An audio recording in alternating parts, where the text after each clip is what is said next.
Maintenant, ils vont nous payer pour faire des enfants. Une des mesures phares proposées, une aide universelle de 250 € par mois, sans condition de ressources, de la naissance aux 20 ans de l'enfant. Et c'est champagne, mon pote, hein. On ne fera plus les enfants pour les développer ou être plus cool que nous. Non, c'est pour avoir 250 balles par mois. Ça vaut même pas 4 jours en crèche privée.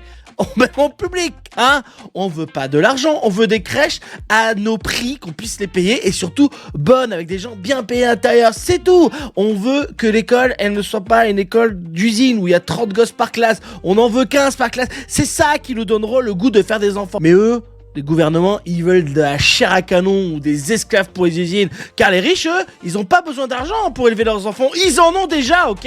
Non mais, alors on donne encore une fois l'illusion aux pauvres qu'avoir un enfant, c'est facile avec 250 balles. Mais bon, c'est pas la réalité, les gars. Les gouvernements, ils ne vivent pas dans notre réalité, hein. Le coût moyen d'un enfant de jusqu'à 18 ans, c'est 180 000 €. La prime de 250 € représente 0,13% de l'investissement total.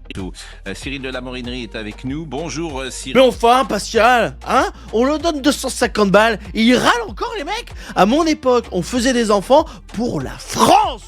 Monsieur, oui, pas pour avoir une place en crèche avec des restos bio inclusifs, mais couilles, ouais. Aujourd'hui, on veut des classes de 15 élèves, hein. Mais mon pote, une classe de 30 élèves, c'est la sélection naturelle, c'est ça qui forge le caractère. Les jeunes, ils adorent Hunger Games, Squid Game et tout. Bah voilà, on leur donne l'occasion de vivre leur série préférée et en plus de gagner 250 balles.